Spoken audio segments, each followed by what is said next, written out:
The first thing Ambassador Vethala said when she saw them was, "Are those biological?" She didn't whisper it. She said it the way you'd say something about a broken machine, flat, almost bored with that particular flavor of dismissal that only comes from someone who has never once been wrong about anything important. She said it loud enough for the whole observation deck to hear, loud enough for the interpreter drones to catch it and relay it across 17 different comm channels simultaneously. And then she laughed. Not alone, either. The Kethri delegation laughed with her. The Sul observers in their floating crystalline chairs laughed. Even the neutral Dravani mediators, who were supposed to stay quiet and keep their expressions unreadable. Even they made that sound, that low harmonic rumble that I would later learn was their equivalent of a chuckle. I was standing maybe 30 meters away, near the back of the observation platform, holding a datapad I'd forgotten I was holding. My name is Corporal Darian Osai, and I was the only human on that deck who wasn't down there on the field. I watched the whole thing happen, and I want you to understand something before I tell you the rest of this. I want you to understand that I wasn't angry when they laughed. Not at first, because I'd seen the same thing they were looking at, and I understood in some quiet animal part of my brain exactly why it was funny to them. There were 240 humans standing in formation on the neutral ground of Station Kelvara 9. 240 people made of meat and bone and water and fear. Against everything else on that field. Let me back up. Let me tell you about Station Kelvara 9. Because if you haven't been there, if you've only seen the diplomatic feeds or the sanitized Galnet reports, you don't know what it actually feels like to stand inside it. Kelvara 9 is a peace station. That's the official designation. The Galactic Compact built it 11 years ago as a neutral meeting ground, a place where species could come to resolve disputes without the mess of territorial posturing. The architecture was designed by committee, which means it's functional and deeply weird. The main hub is a sphere 3 kilometers across, studded with docking towers that jut out at angles that make no gravitational sense, until you remember that the station rotates on 3 axes simultaneously. Inside, the air is a compromise, temperature calibrated to the median comfort range of 12 different species, atmospheric mix that no single species finds ideal but everyone can breathe, lighting that cycles through 4 different spectrums every 6 hours. The result is that everyone on the station is always slightly uncomfortable, which the designers claimed was intentional, a reminder that you're in shared space, not home territory. I'd been assigned to Kelvara 9 8 months before the incident. My job was straightforward.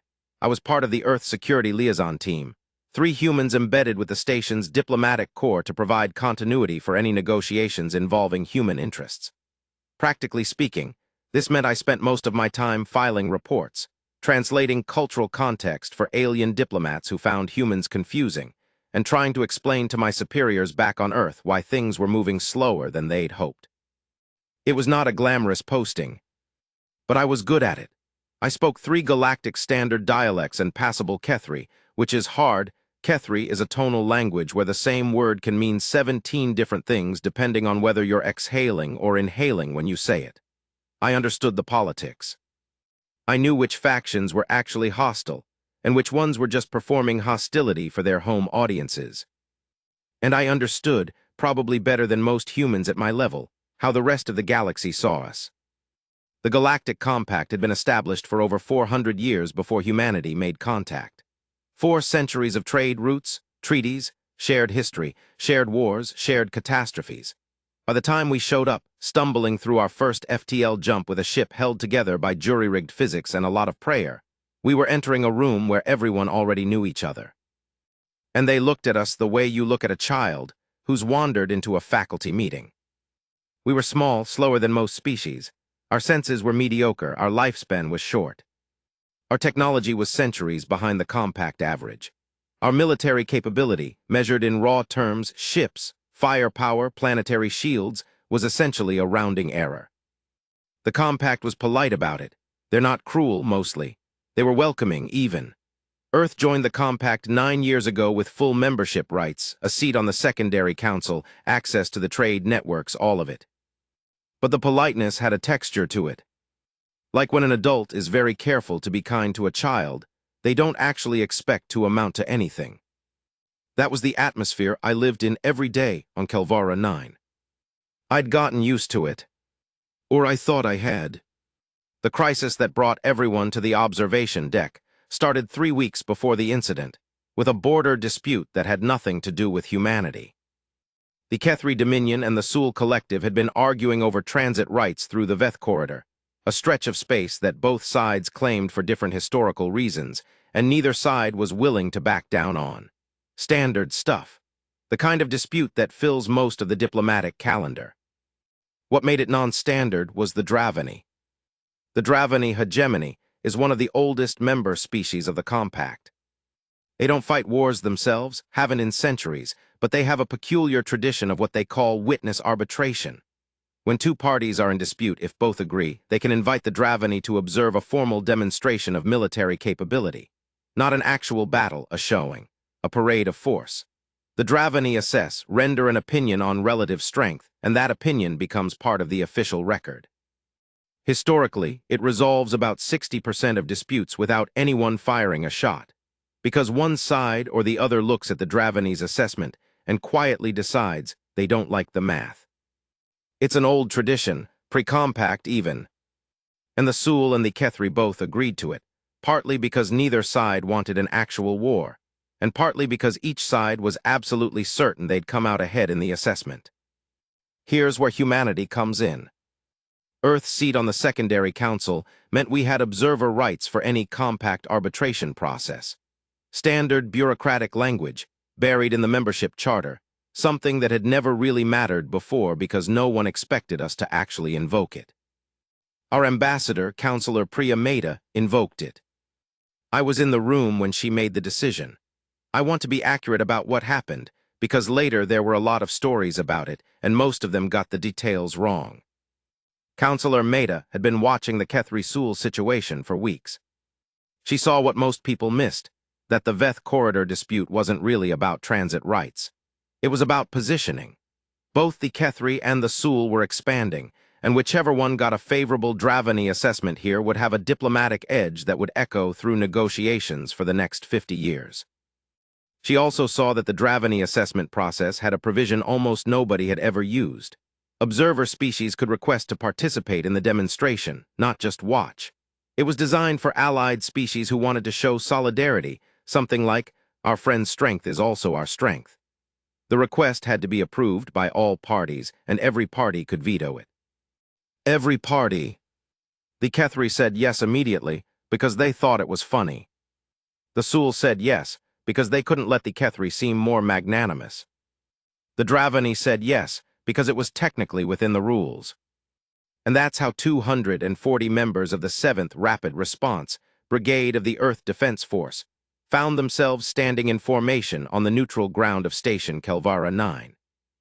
I need to describe the neutral ground because it's important to what comes next. It's an interior space, a dome about 2 kilometers in diameter in the center of the station, with a flat floor and a ceiling that can display either open sky or star field depending on the mood of whoever controls the environmental systems. For the demonstration, they'd set it to something intermediate, a pale gray-white that diffused the light evenly and made everything on the floor look very small and very exposed. The observation deck ran around the upper rim of the dome, a curved balcony where maybe 300 observers could stand or sit and watch the floor below. On the floor, the Kethri had deployed their warlord units, 4 of them. I want you to have a picture in your head here. A Kethri warlord unit is not a single soldier. It's an autonomous combat system, roughly 12 meters tall, with an armored chassis that can withstand sustained plasma fire, 8 independent weapons platforms, and a processing core that runs tactical decisions at speeds no biological brain can match. Each warlord is operated by a Kethri command crew of 3, sitting inside the chassis in sealed cockpits. They'd deployed 4 of these, plus 200 supporting infantry in combat exoskeletons that each made a human power loader look like a child's toy. The Sul had brought something different. The Sul Collective doesn't believe in big machines. Their military philosophy is built around swarm tactics and distributed intelligence. They deployed 900 assertion drones, each one small enough to fit in your hand, each one capable of speeds and maneuvers that would kill any biological pilot from G-force alone. Individually, they were nothing. In a swarm, they were devastating. Plus 40 Sul resonance warriors in their resonance armor that vibrated at frequencies that could liquefy organic matter from 50 meters. And then, on the far side of the floor, 240 humans, standing still, in green and gray fatigues, holding rifles. I was watching from the observation deck when Ambassador Vethala said what she said. I'd been watching the Kethri delegation for the last hour, reading their body language. Kethri have this habit of extending their secondary mandibles slightly when they're feeling superior, and hers had been out since she saw the human formation. The laugh started small, a quiet sound almost restrained, like she was trying to be polite about it. Then she looked at the person beside her, one of her aides, I think, and said something in Kethri that the translation drones rendered as, "The biological ones with the chemical propellant weapons. Is this a historical demonstration?" Her aide said something back. I caught maybe half of it. Something about comparable fire rate and armor capability, and then a phrase that didn't translate cleanly but which my interpreter later told me roughly meant toys for children. And then Vethala laughed properly. I'd heard Kethri laughter before. It's loud. They have a second larynx, and when both fire at once, the sound is physical, you feel it in your sternum. She let it out full, and the sound bounced off the dome ceiling and came back twice. The Sul observers joined in. Their laugh sounds like breaking glass, rapid, high, dissonant. Several of them were pointing with all four of their upper limbs, which is a Sul gesture that means approximately what pointing with one finger means for humans, but more emphatic, more dismissive. The Dravani stayed quiet, but their chromatic skin, they express emotion through bioluminescent patterns, was cycling through colors I associated with amusement. Low-grade, polite amusement. I want to be honest about what I felt. It was like being back in school. That specific feeling when you've done something in front of people and you can see on their faces that it didn't land the way you hoped. That hollow sensation in your chest. That instinct to make yourself smaller. I was standing at the back of the observation deck, and I felt about 6 years old. But here's the thing. The humans on the floor hadn't reacted. Not one of them. 240 people who could certainly hear the laughing, the dome acoustics carried everything, and not one of them had moved. Not a head turning, not a shoulder tensing. They stood in formation the same way they'd been standing for the last 20 minutes, still, straight, facing forward. Sergeant Major Alara Voss was at the head of the formation. I know this because I'd met her the day before, when the brigade came aboard. She was 51 years old, which is not young for active combat duty, and she had the kind of face that has been through weather, not scarred dramatically, not cinematic, just worn in the honest way that faces get worn when they've been outside a lot in hard conditions. She was not tall by human standards. She stood about 1.7 meters, which is completely unremarkable. She was standing absolutely still. Her hands were at her sides. Her eyes were forward, and the laugh was washing over her and her people, and nothing in her posture changed by a single degree. The formal demonstration began at 900 station time. The Dravani assessor, a senior arbitration figure named Crystalline Voice of the Long Accord, which sounds poetic and is in fact a precise bureaucratic title, began proceedings from a raised dais at the center of the observation deck. The Dravani speak very slowly and very precisely, and everything they say sounds like it's been considered for at least 3 generations before they say it. Crystalline Voice explained the format. Each party would demonstrate their military capability in 3 phases: formation discipline, active capability, and adaptive response. The demonstrations would be assessed on 7 criteria, rendered in a written document within 48 hours, and that document would carry Dravani arbitration weight for the duration of the Veth corridor dispute resolution. Standard stuff. The Kethri had done this before, the Sul had done this before. The Kethri went first. Their 4 warlord units moved into a display formation, a complex geometric pattern that shifted and reformed in about 6 minutes, each machine moving with hydraulic precision, the ground vibrating with each step. Their infantry followed in synchronized waves, exoskeleton servos humming. The pattern was exact. It was beautiful in a mechanical way. The kind of beauty that belongs to things that never make mistakes, because they're not capable of making mistakes. The Sul went second. 900 drones rose off the floor in a single instant. No lag, no staggering, just 1,000 points of light lifting simultaneously. And they moved through a formation sequence that was genuinely difficult to watch because the human eye kept trying to track individual units and couldn't. They moved as a body, as a single liquid thing, and the shapes they made were three-dimensional and rapid, and honestly kind of terrifying. Their 40 resonance warriors stood below in a formation so perfect it looked painted. I could hear the Kethri commentating to each other in low voices. I caught phrases, adequate coordination and predictable patterns, and once about the Sul, something that translated as impressive for insects. Then it was humanity's turn. Sergeant Major Voss didn't use a signal. I didn't see a signal. One moment the 240 were standing as they'd been standing, and then they were moving, and it happened so cleanly that for a second I didn't understand what I was seeing. They moved in time. Not mechanical time, not the servo-hydraulic precision of the Kethri, not the distributed intelligence synchrony of the Sul drones. This was something different. This was the thing that happens when people have trained together long enough that they've internalized each other's rhythms. When the timing comes from something learned in the body, not programmed into a system. The formation shifted through 7 patterns in 4 minutes. Complex geometric shapes, then dispersal patterns, then rally configurations, then something I recognized as a historical formation. A Roman testudo, actually, shields locking into a close-back defensive turtle, and then back to open order. It wasn't faster than the Kethri, it wasn't more precise than the Sul. But it had a quality I'm having trouble naming even now. The Kethri machines moved perfectly because they couldn't do otherwise. The Sul drones moved perfectly because a central intelligence was directing each one. The humans moved almost perfectly because they had chosen to, because they had practiced until the choice was automatic, because somewhere in the gap between individual will and collective action, they had found this thing, this strange human thing, that looked from a distance like discipline, but was actually something more complicated. I watched crystalline voice of the long accord.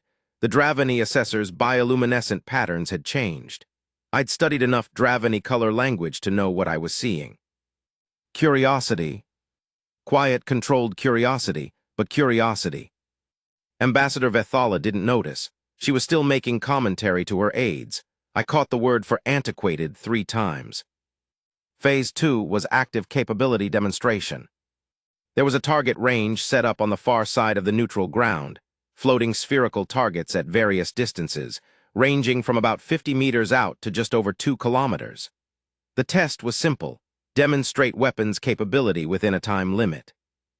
The Kethri warlords fired. I need you to understand what watching a Kethri warlord fire its primary weapon systems feels like from 1,000 meters away inside a dome. There's no sound before it, just a visual event, plasma bolts moving at fractions of light speed, and then impact. And then the noise arrives, and the noise is a physical event, a concussive force that you feel as pressure in your ears and your sinuses and your chest. The targets at 2 kilometers didn't just get hit, they stopped existing. Flash and vapor and gone. The closer targets they hit so thoroughly that the target material itself had changed states. Everyone on the observation deck was very quiet. The Sul drones fired in sequence patterns that looked choreographed, because they were, each swarm element's shot calculated to maximize coverage and avoid redundancy. 900 simultaneous projectiles left no target undamaged at any range. More quiet. Then the humans went.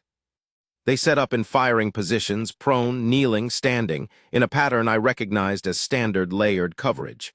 Their weapons were kinetic, chemical propellant.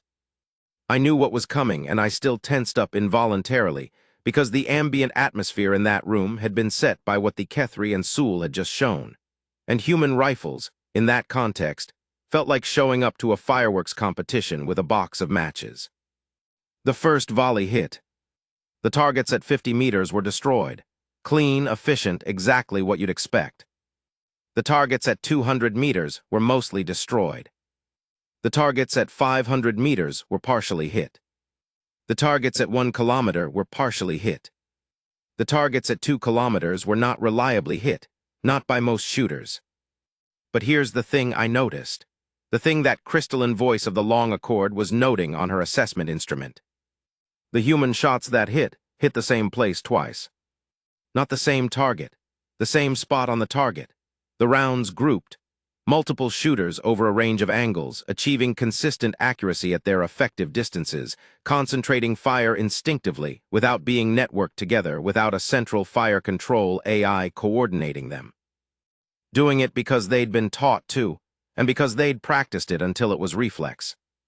It wasn't more powerful than a Kethri warlord's plasma cannon. Obviously not, obviously. But it was something. I wasn't sure anyone else on the deck had noticed it. I want to pause here and tell you about a conversation I had with Sergeant Major Voss the night before the demonstration. She'd come up to the observation deck alone. The rest of the brigade was in their assigned quarters.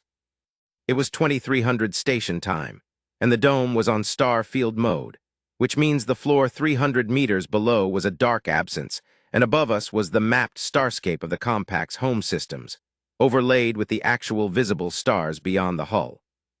She stood at the railing and looked out and didn't say anything for maybe 2 minutes. I was the only other person up there. I'd gone for the same reason she probably had, to be somewhere that felt like outside. We don't handle enclosed spaces especially well, humans, for all our adaptability. I said, you know they're going to laugh. It wasn't a tactful thing to say, but I figured she knew and I was tired of pretending. She looked at me sideways. I know. Does that bother you? She was quiet for a moment. Not the quiet of someone thinking about whether to answer. The quiet of someone who's already thought about it a great deal and is deciding how much of that thinking to share. Did you ever train in cold water? She asked. I said I hadn't. Cold water immersion, she said. It's part of certain programs. You get into very cold water like hypothermia range cold and you stay there. And your body panics. Not you specifically, your body. Your body doesn't know the difference between training exercise and dying, so it responds like you're dying. Heart rate spikes, adrenaline, the whole thing. She leaned on the railing. The first time you do it, it's overwhelming. You feel like you're going to die. You feel like your body is betraying you because it's reacting to something that isn't actually killing you. The second time is almost the same. Third time, it starts to become familiar. 10th time, you get in the water and you feel your body start to panic, and somewhere in the back of your head, there's this. Quiet. This place that knows the difference between the fear and the outcome. The place that knows the panic is real, but that the dying isn't inevitable. She straightened up. Embarrassment is cold water, she said. Being looked down on is cold water. You go in and your body panics a little, and somewhere behind that panic there's a place that's just still. That knows it's not going to kill you. She looked out at the stars. We train for a lot of things, she said. Some of what we train for, out there, it doesn't show up on a capability assessment. Doesn't show up on a sensor reading. You can't aim a spectrometer at a soldier and measure how much they've been in the cold water. You just have to wait and see what happens when it gets hard. I didn't say anything. Get some sleep, Corporal, she said. Tomorrow's going to be a long day. She went back inside. I stayed another few minutes, looking at the stars, thinking about cold water. This is where the demonstration was supposed to end. This was also where it didn't. Adaptive response, in the context of Dravani arbitration, means a controlled scenario, a simulated tactical challenge, introduced by the assessor that the demonstrating parties have not prepared for. It tests not capability itself, but the capacity to apply capability under novel conditions. It's considered the most important of the 3 phases. Crystalline voice of the long accord announced the scenario. A civilian protection scenario. Specifically, a simulated hostage situation set up in a portable module on the neutral ground floor. Inside the module, 12 simulated non-combatant figures, mechanical for safety, but detailed enough to present a realistic challenge, plus 1 simulated hostile unit, armed, positioned to create a tactical problem. The challenge: neutralize the hostile unit, protect the non-combatants, do it within a defined time limit. It sounds simple. The Kethri went first. The warlord units approached the module. The architecture of their tactical processing was fast. Within seconds, they'd mapped entry points, calculated optimal firing solutions, and executed. One warlord brought its secondary weapons platform down at a precise angle and took out the hostile unit through the exterior wall. Clean, fast, decisive. 4 non-combatant figures were destroyed in the same action. Collateral, acceptable by Kethri military doctrine at 33% civilian loss, within parameters. The Kethri looked satisfied. The Sul went second. The drone swarm mapped the module's interior in milliseconds through a dozen different sensors: acoustic, thermal, electromagnetic, and a targeted swarm element entered through a ventilation shaft no larger than a human's forearm. The hostile unit was neutralized with 2 microprojectiles, placed at millimeter precision. 3 non-combatants were destroyed, caught in the processing wash of the drone entry, wrong place, wrong angle, unfortunate geometry. Still impressive by any military standard, the Sul looked satisfied too. Both sides were watching the humans. I think I am fairly confident that they expected the humans to go last and perform worse. I think that was a given in everyone's calculation. The question was whether the margin of underperformance would be interesting or just sad. Sergeant Major Voss stood at the line. She didn't look at her soldiers. They already knew what was going to happen. You could see it. Not in the way their faces arranged themselves, but in the way their bodies had gone quiet. That particular stillness that I would come to think of as the human equivalent of a system going to ready state. Voss looked at the module. For maybe 10 seconds, she just looked at it. Then she turned and said something to the 3 soldiers behind her. Low voice. I couldn't hear it from the observation deck. The translation drones didn't catch it because she was speaking below threshold and possibly using unit shorthand. Then she led them in. 4 soldiers, just 4. The rest of the brigade stayed in formation. I watched from above. What happened inside the module I only partially saw. There are angles the cameras don't catch, and I was watching through a dome window 300 meters up. But I saw the entry, and I saw the timeline. And later, when the assessment report came out, I read the description from crystalline voice of the long Accords instruments, which had full sensor coverage of the module interior. I'm going to tell you what happened, pieced together from what I saw and what the report said. Voss took the door. Not by blasting it, she opened it. A physical door push handle, and she opened it quietly and stepped to the side, which meant she wasn't in the frame when it opened. Which meant if the hostile unit was positioned to cover the door, it was covering an empty space for the critical half-second between entry and response. It wasn't. The hostile unit, a mechanical construct, sophisticated enough to respond to perceived threats, was positioned to cover the center of the room where the non-combatant figures were clustered. Its response logic was designed to prioritize the most immediate tactical threat. The 4 humans moved through the space in a pattern I can only describe as conversational, each one's movement informing the others, the 4 of them reshaping their formation to the geometry of the room in real time, without spoken coordination, reading each other the way you read a sentence when you already know the beginning. The hostile unit engaged. It fired twice. Both shots missed. They missed because by the time the unit's targeting logic had finished processing the threat from the entry direction, the threat had moved. Moved in a way that wasn't random, wasn't evasive in the mechanical sense of unpredictable vector changes, but was purposeful. Moving to a specific location because that location was tactically better, and the human doing the moving had assessed that in real time, which is different from calculating it. The unit was neutralized in 4 seconds from entry. All 12 non-combatant figures were intact. 12 for 12. Not 11, not 10, all 12. There was a silence on the observation deck that had a different quality than the previous silences. The previous silences had been the silence of expectation building, people waiting for the next impressive thing. This silence was something else. This was the silence of people recalculating. Ambassador Vethala's mandibles had retracted. Not fully, she wasn't demonstrating surprise or alarm, but they were back maybe 30% from where they'd been. The Sul observers had stopped pointing. I looked at crystalline voice of the long Accord. The assessor's bioluminescent patterns were cycling through something I'd never seen before and haven't seen since. A combination of what I'd previously identified as curiosity with something else. Something that, When I described it later to a Dravani cultural specialist, she said was most closely translated as reconsideration. Not respect, not yet. That would come later and differently.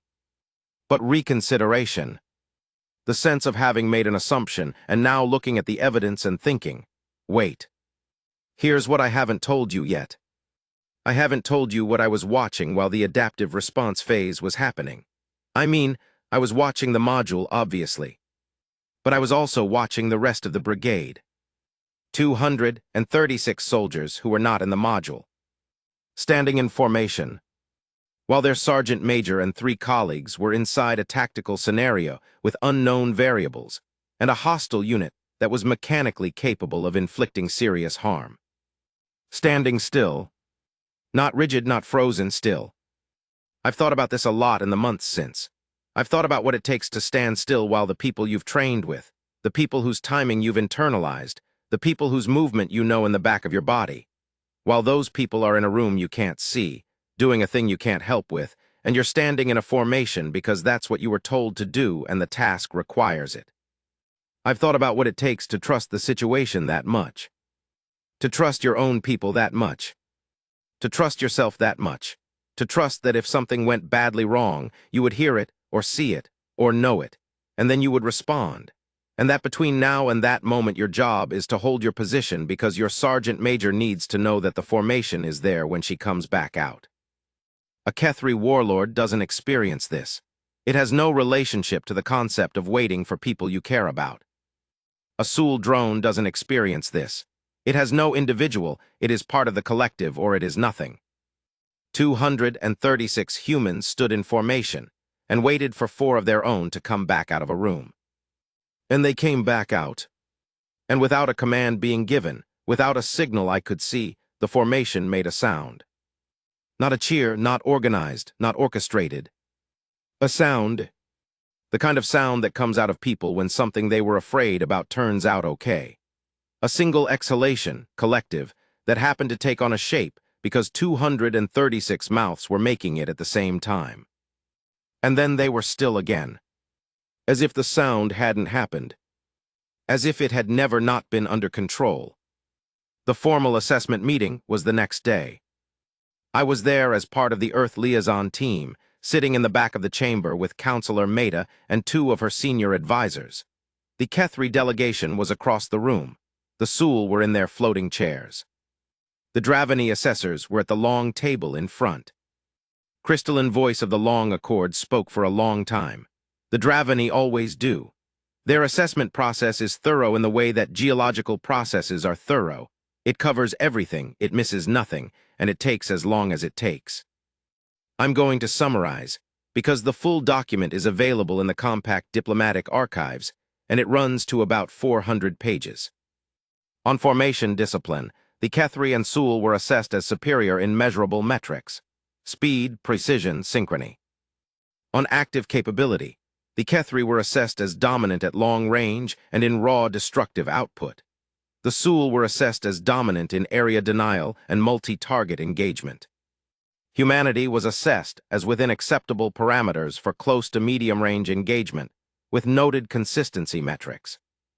That phrase, noted consistency metrics, was underlined in the printed version. On adaptive response, the Kethri Dominion demonstrated decisive and rapid resolution. Civilian casualty rate of 33% falls within established doctrine.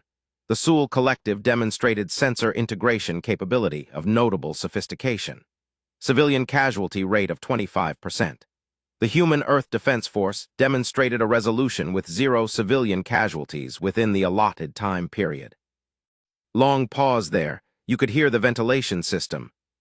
The Dravani Assessment Committee notes that 0 civilian casualty rate, achieved with 4 combatants and kinetic-only weapons platforms, represents the most restrictive engagement parameters available for this scenario type.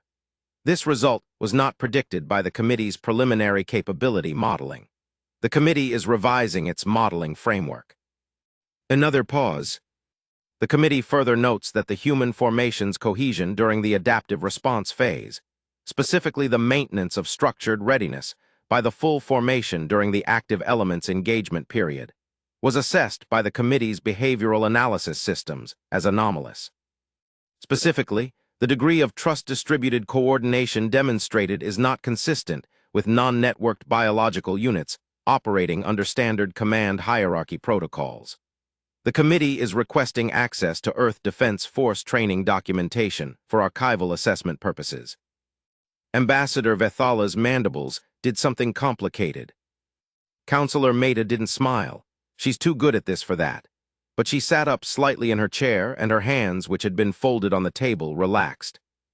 Crystalline voice of the long accord concluded.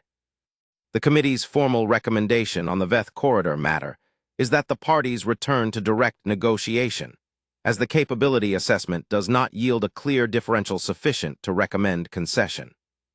The committee further recommends that all parties include the Earth Defense Force observational data in future tactical modeling, as the committee's own analysis has been significantly updated by the experience. Significantly updated. In Dravani diplomatic language, that phrase does something specific. It acknowledges formally that you were wrong, not in a self-flagellating way, just cleanly. Here is where my model was, here is where my model is now. The distance between those 2 points is the update. Significantly updated.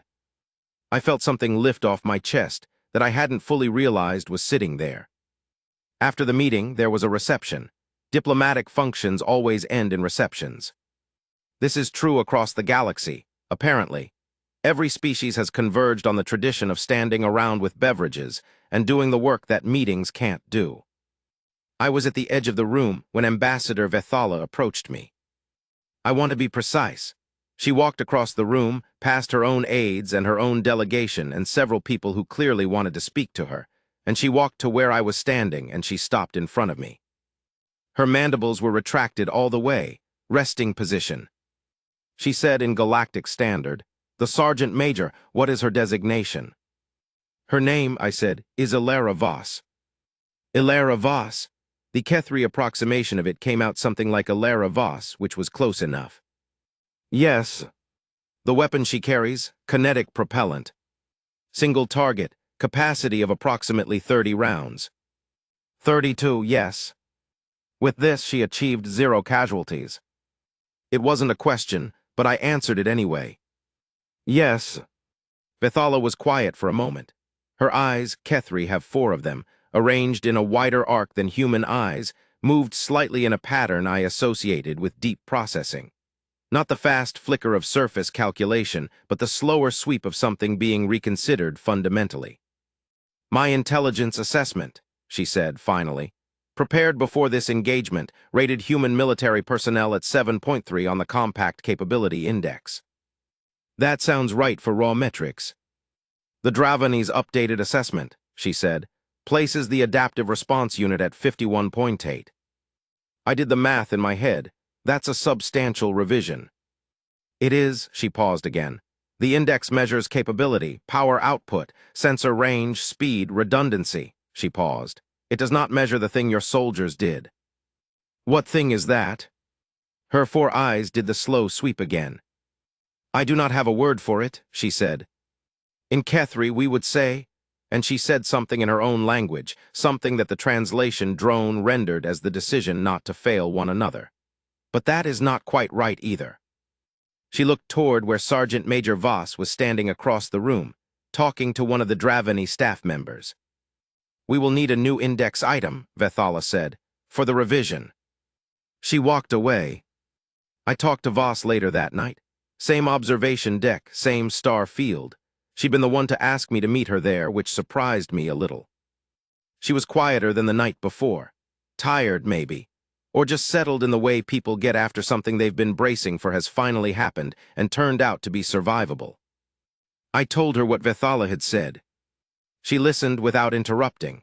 That was one of her habits, she never interrupted. She waited until you were done and then she spoke, not with something prepared, but with something she'd been listening for. 51.8, she said. "On the compact index." She was quiet for a moment. "You know what the real number is?" she said. "What do you mean?" "The number that should be on the index, the real one." She looked out at the stars. "It's not a combat score, it's not a power rating." She was quiet again. It's the number of times Vasquez has gotten up when she didn't think she could get back up. It's the number of times Okafor has done the thing that scared him most because someone needed him to. It's the number of hours Reyes has spent making sure the new people feel like they belong. She shook her head. You can't index that, you can't censor array it, you can't put it through a Dravani assessment model. You can apparently make the Dravani revise their framework, I said. Something in her expression shifted, not a smile exactly, something quieter.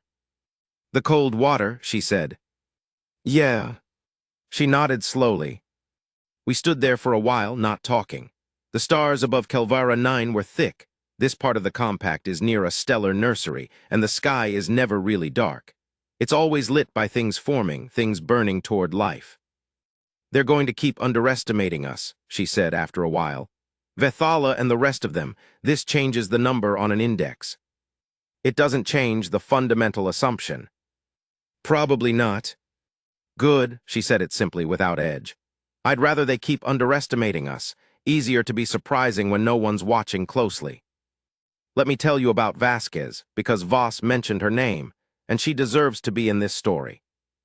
Private First Class Sofia Vasquez was 23 years old. She was one of the 4 who went into the module. She was the last one through the door. Her job was to cover the breach point while the others moved into the space, which meant that for approximately 2 seconds after entry, she was the only one in the doorway, fully exposed, with the hostile unit's primary targeting cone potentially intersecting her position. She told me about it later when I was doing my after-action notes. She said it the way soldiers say things, compressed, factual, with the emotion audible only in the gaps between words. We trained for that room, she said. Not that room specifically, but that kind of room. The geometry, the angles, the problem of a covered position when your entry point is compromised. Were you scared? I asked. I knew it was probably not the question, but I wanted to know. She thought about it for a second. Yeah, she said. My hands were yeah. But you went in. We went in, she said, the plural very deliberate. Sergeant Major at the door, Okafor and Chen taking the left flank, me at the breach. It's a pattern. You run the pattern. What if the pattern doesn't work? Then you improvise. Then you trust the other 3 to see what you see and do what you do. Then you, she paused, you stay in the cold water. I must have looked surprised because she smiled. She tells everyone, Vasquez said, every cohort first week, the cold water thing. I thought about that. Does it help? It's not supposed to help, Vasquez said. It's supposed to be true. The formal Veth corridor mediation resumed 3 days after the demonstration. It went on for another 2 weeks, and I was present for most of it. I won't bore you with the details of territorial negotiation. They're technical and tedious, and the specifics are less interesting than the texture of how they changed. Because they did change, the atmosphere changed. The Kethri were more careful, not with us, with each other, with the Sul in the mediation sessions themselves. Like something had been introduced into the room that made them less certain of simple calculations. Like a variable that hadn't been in their equations before had been added, and they were still figuring out how it changed the math. The Sul were quieter, more observational. The Dravani mediators were the strangest change.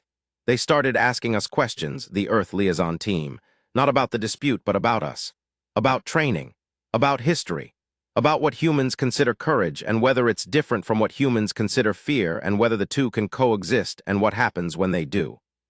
Crystalline voice of the long Accord herself asked me, one afternoon, how long the Earth Defense Force had been operating. I said about 60 years in its current form. And before that, she asked. I thought about how to answer that. The honest answer was, before that, thousands of years of organized violence, an unbroken chain of people finding ways to stand in dangerous places because their group needed them to, stretching back before writing, before agriculture, before any of the things that make a civilization look like a civilization from the outside. I said, we've been practicing for a long time. Crystalline voices' bioluminescent patterns did something brief and complex. Yes, she said. We are beginning to understand that. On the last day of the mediation, before the delegations left, something happened that isn't in any official record. I know about it because Vasquez told me, and Vasquez was there. The Sul Collective had 40 resonance warriors in their delegation, the same 40 who'd been part of the demonstration. That evening, before their ship departed, a group of them, about 8, apparently, found the human brigade in their assigned quarters area. The Sul are not warm in the way humans are warm. Their social expressions are different enough that humans usually find them slightly difficult to read. But they'd been watching the humans for 3 days, and something in what they'd seen had apparently generated a conclusion they needed to act on. They asked to see the training. Not a demonstration, not for assessment. They just wanted to watch the humans train. Voss apparently thought about it for a moment and then said yes. So in a loading bay attached to the brigade's quarters, while the diplomatic delegations were doing final paperwork upstairs, 8 Sul resonance warriors sat on crates and watched a human close-quarters training session. Vasquez described it as deeply weird. They just watched, she said, completely still. Eyes, well, the Sul don't have eyes exactly, but whatever they use for looking on everything, every movement, for like 2 hours. When the session finished, the 8 Sul stood up. Their leader, Vasquez, didn't know her rank, described her by a marking on the resonance armor, a blue pattern on the left shoulder plate, walked up to Sergeant Major Voss. The Sul leader said something. The translation drone rendered it as, "We were told your kind is not built for war." Voss didn't answer immediately. She let the statement sit. Then she said, "We're not." The Sul leader's resonance armor vibrated for a second. Vasquez said she could feel it in her back teeth. "Then what are you built for?" the Sul leader asked. Voss looked at her soldiers, the whole room. 240 people standing or sitting or moving through cool-down exercises. Tired, real tired, not performing tiredness but actually tired. Talking to each other, handing water around. Helping each other with stretches, laughing at something Okafor had said. "For this," Voss said, "for making sure everyone gets home." The Sul leader was quiet for a moment. Then she said, "That is a more complex goal than winning." "Yeah," Voss said, "it is." The Sul left. Their ship departed an hour later. The mediation concluded the following morning with a partial agreement on transit rights that neither the Kethri nor the Sul loved, but both could live with. Crystalline voice of the Long Accord's final report noted that the Dravani Assessment Committee considered the outcome within acceptable parameters for a complex territorial dispute with multiple high-capability parties. In the section regarding human involvement, the report noted, the inclusion of Earth Defense Force personnel in this arbitration process yielded data that the committee considers significant for long-range compact strategic planning. The committee recommends expanded inclusion of human military personnel in future arbitration proceedings. The committee further recommends revision of the Standard Capability Index to include a category for what committee member Verdant Silence of the Third Accord has tentatively designated distributed commitment cohesion. Definition and metrics for this category are under development. It should be noted that the human personnel, when questioned regarding this designation, uniformly describe the concept using informal terminology that does not translate cleanly into galactic standard. The most common phrase offered was "looking out for each other." The committee acknowledges that this phrase, while imprecise, may in fact be the most accurate available descriptor. I was at the docking bay when the brigade shipped out. I didn't have to be there. It was early 600 station time, and there was nothing on my schedule that required my presence. I went because I wanted to. The loading was efficient. It always is with professional soldiers, everything packed in a sequence that reflects how it will be needed on the other end, each person's equipment accounted for, no fuss, no theater. Sergeant Major Voss was last, as always. She walked the length of the loading deck, checking things that didn't need checking, because it was her habit, and her habit came from the place where discipline and care are the same word. She saw me near the entrance. She stopped. We stood about 5 meters apart. "Corporal," she said. "Sergeant Major." "Write it down," she said. "Ma'am, what you saw, write it down." All of it. She wasn't looking at me with any particular intensity, just that steady Voss quality of looking at things without flinching. They'll forget. They always do. The index gets updated, the number changes, and then the number just becomes the number and nobody remembers why the number changed. I'll write it down, I said. She nodded. We did fine, she said. It wasn't triumphant. It was a calibration, an honest assessment. You did more than fine, I said. She looked at me for a second. No, she said. Fine, we did exactly what we trained for. Fine is what you get when you do what you trained for. She paused. More than fine comes later, when the next thing comes and it's harder and you do it anyway. She went up the ramp. The ship departed. I stayed on Kelvara 9 for another 4 months after that. Things were different in the way that things are different after a shift you can't point to. Nothing official changed. No declarations. No big announcements. The Compact's official position on Earth's military capability didn't change overnight. The assessments, the committee recommendations, the gradual revision of the Standard Capability Index. Those took months to filter through the bureaucracy. And by the time they became official record, they'd been sanitized into technical language that gave you the update without the texture of how the update happened. But in the rooms, in the hallways, at the reception functions, the texture had changed. The Kethri diplomats still had their particular brand of species confidence. They hadn't become humble. They'd just introduced a new variable into their calculations, and variables take time to fully integrate. The Sul observers would sometimes, not often, but sometimes look at the human liaison team members with what I can only describe as attention. Not the dismissive once-over of something you've already categorized. Actual attention. The look that means, I have not fully categorized this thing yet. Even the smaller things. The way a Dravani staff member would hold a door. The Dravani have a deep cultural protocol around never inconveniencing someone of lower status. But the gesture has a quality difference depending on whether they consider you worth the full protocol. That quality had changed. I don't want to overclaim this. It wasn't respect yet. Not from most of them, not in the full sense of the word. But it was the thing that comes before respect. That reconsideration. That quiet, slightly uncomfortable feeling of having made an assumption and having the evidence push back. I got a message from Vasquez 8 months after Kelvara 9.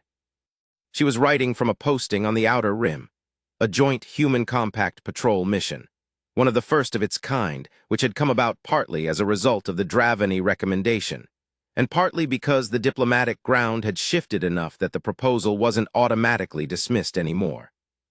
The message was short. Vasquez's messages always were. Corporal Osai, we're working with a Kethri unit, 4 warlords. They call us the soft ones still. But they follow our point on civilian engagement.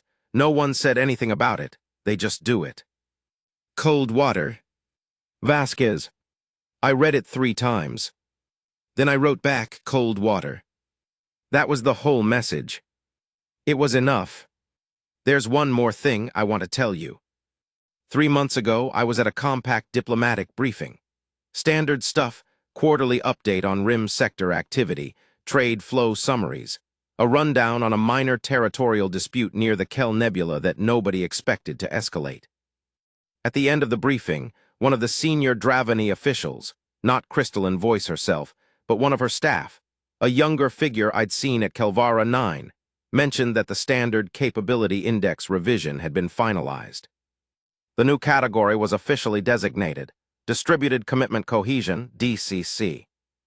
The definition, as published, read, the capacity of a non-networked biological unit to maintain coordinated adaptive function under high stress, high uncertainty conditions, sustained by internalized relational commitment rather than command hierarchy or networked intelligence coordination. Assessed by behavioral analysis of unit response to unexpected variables in combination with simultaneous high-threat conditions. And then there was a note. Reference data, Earth Defense Force 7th Rapid Response Brigade, Kelvara 9 Arbitration Demonstration. Benchmark score, 94.7. I wrote it down because Sergeant Major Voss told me to, and because she was right that they forget, and because the number matters less than the story of how the number was made. 240 people standing in formation. 4 people going through a door. 12 non-combatant figures, everyone intact. And an entire galaxy, very quietly, beginning to reconsider. They laughed. I know because I was there. I heard it ring off the dome ceiling and come back twice. And I watched 240 people stand still in the middle of that sound and do nothing and wait and hold. Not because they had to. Not because they were ordered to. Not because a processing core had calculated that stillness was the optimal tactical response to laughter. Because they knew something about cold water. Because Alara Voss had taught them, one hard thing at a time, that the panic is real but the dying isn't inevitable. Because they had trained until the choice became automatic. Because they had chosen each other, had chosen, every day, to be the kind of people who look out for each other. And that choice, compounded across thousands of days of training and discomfort and cold water, had become something you couldn't censor.